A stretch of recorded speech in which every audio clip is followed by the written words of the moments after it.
Hey everyone, welcome to the Fervor Review. Today we're going to talk about the thing we're not supposed to talk about. The first rule of Fight Club is, you do not talk about Fight Club. We're going to talk about Fight Club. First rule of Project Mayhem. Up! That's right. A couple weeks ago I was watching the movie and I was like, I never did read that book or finish that book I started when I was 19, so I rebought this copy because I totally gave my old one away. How dare I? So I made sure to buy the same version. I just love this cover. I just think it's so cool. You got the fist. It's kind of like beaten up, you can kind of see. And then you got the guy here with his black eye. Just great. This was great. First I'll just say, in contrast, last week I reviewed The Dark Half by Stephen King, and that book was so hard for me to get through. I thought it was really boring. This was such a 180 from that. I mean, it was smaller. Really, this was just a nice read. I read it very quickly. You could read this, if you're looking for a book to read in a weekend, I read it over the weekend. You could read it in 2 days without a problem. It just was just so, even though I've seen the movie, it's you don't know what's going to happen. The style of it's a little bit choppy. It's kind of unorthodox in a way, and I just thought it was great. It didn't over-describe things. It described them just enough. And it's also, you're trying to kind of gauge what this guy is going through, what he's seeing, because he's kind of going through a mental episode, right? So I thought it was just a really well done book. And what I appreciated too was, so the author in this one, he includes an afterword and talks a little bit more about his experiences after writing this book and some of the people he's met and people's interpretations of it and kind of where he got some of his ideas. And originally he wrote this in an afternoon. It was 7 pages long. He wrote it at work. And didn't even wear a tie to work anymore. And it just kind of became this whole thing, and which I think was just kind of awesome. So actually chapter 6, he said, was the original Fight Club story. So fun fact there. Now, when I was reading this book, I didn't realize, and maybe it's obvious from the film, but it really touches on this theme about masculinity and how masculinity is, dying. I mean, I would agree today. It's 2024 right now for the time being. But I would say definitely we do have an issue with masculinity dying in the United States and probably the Western culture in general, and it is a concern. As a straight female, I'm concerned because I feel like when you have the masculinity dying, well, it also affects the femininity as well, and things are out of balance. So it is a concern for everyone. Everyone should be concerned. And this book was published in 1996. This copy, by the way, was printed in 2005. So there's a lot of different versions, but I really wanted this one. So this book was printed in published in 1996. And I just feel like either he accidentally was addressing something based off of information he gathered from different friends of his, and made it into a book as good ideas, or if he was really saying something no, there's a real problem in masculinity in our culture. Even in the mid-90s, there was clearly a decline or some type of concern. And even in the beginning of the book, when the Fight Club has started, Edward Norton's character, that's who I'm referred to as the narrator. So Edward Norton's character talks about these are all a bunch of men in this basement of this bar fighting each other. These are all men that were raised by women.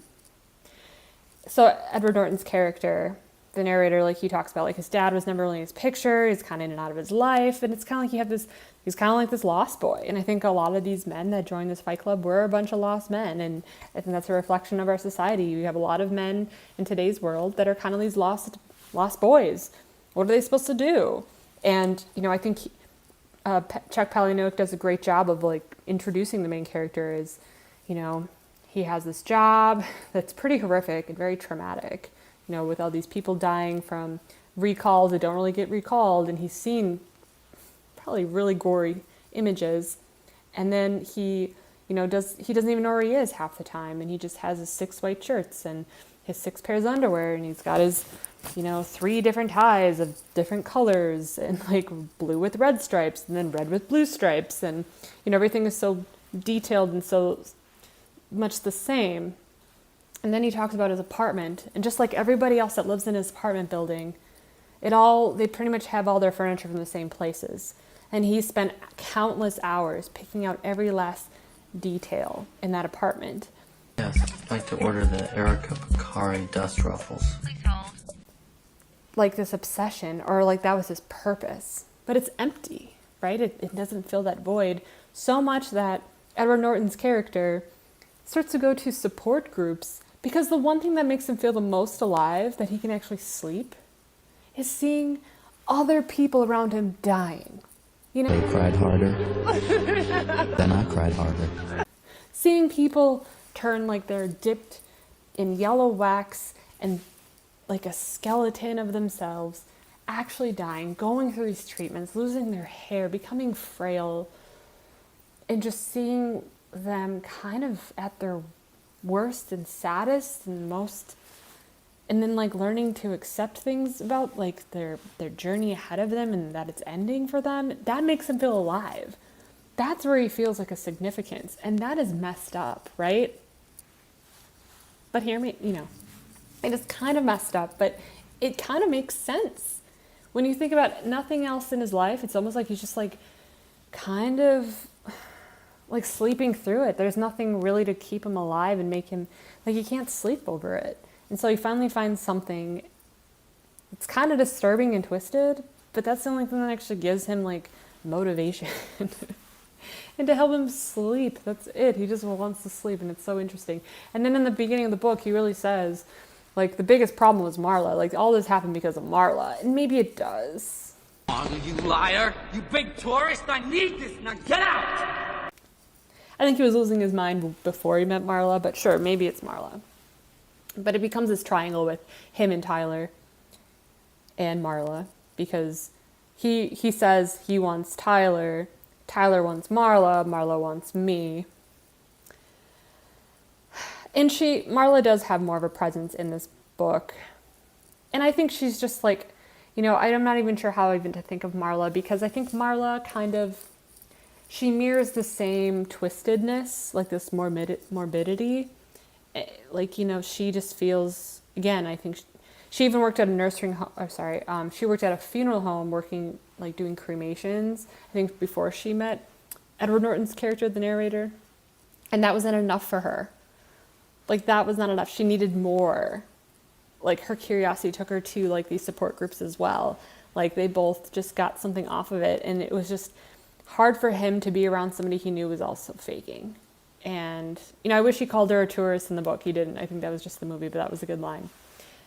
But it was also, but I really do feel like it's more focused on the masculinity part. Like, that was not enough. So he ends up having this, like, mental breakdown. I don't know if it's schizophrenic exactly, or if it's some kind of borderline personality. It's some kind of interesting disorder he's experiencing, where he kind of takes on this whole other personality and sees this other personality as another outside of him. You know why they put oxygen masks on planes? And starts this fight club. And I think the most amazing part of it is how many of these men flock to this fight club to get themselves beat up. Like, it's brutal. I mean, they're losing teeth. They, like, their whole face, like, they get stitches. They're, like, in body braces and stuff. Like, it's really intense. And these men love it. They are willing to do whatever. Now, nobody was the center of Fight Club except the 2 men fighting. I mean, it becomes like this whole cult, but it just, like, it's so interesting how these men really are all in. It's like it gives them a significance and makes them feel like men. It makes them feel like they are accomplishing something, that they are doing something, so much that they are willing to give up their lives, join Project Mayhem, become these space monkeys, and, like, die. Like, they're willing to risk their lives and die. Project Mayhem, we have no names. And literally live in very, very limited means in some shady house on Paper Street to just carry out, like, destruction and mayhem. I think it's very interesting. I think it's calls that there is this there is an issue here, and that somehow this crazy, very abrasive, destructive behavior is very appealing, not just to a group of men in a basement bar, across the country. And it is I think it's very interesting. And then, you know, you never actually learn who the narrator's name is. That's why I keep referring to as Edward Norton's character. You know, but he does tell Marla at some point, like, I'm not Tyler Durden. That's not me. Here's my driver's license. This is it. And we never actually learn it. Tyler Durden, you fucking freak. What's going on? And so she kind of gets it. But I think that's also why he likes Marla, because Marla kind of just accepts his crazy. She's like, dude, you're so messed up. But she just keeps coming back to him. It's kind of interesting. Their dynamic is very confusing, just as much in the movie. But there's something, like, I think he just appreciates about her. Almost like it's nice to know that there's somebody that, like, cares about him and, like, will still be there for him regardless, even though he's having, like, some psychotic break. Like, she's still there for him. And she has, like, all her flaws too. So I think for some reason it's like he hates her because he hates that she likes Tyler, but really she really just likes him. And I think he starts to see that in the end. It's kind of like an interesting thing that he's just going through a lot. I don't know. Their dynamic is interesting.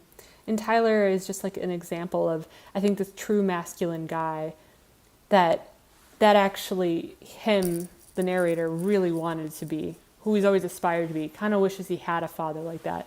Wishes he could be that male figure, and he becomes that. And it's almost like he becomes this male version that all these other men too have needed.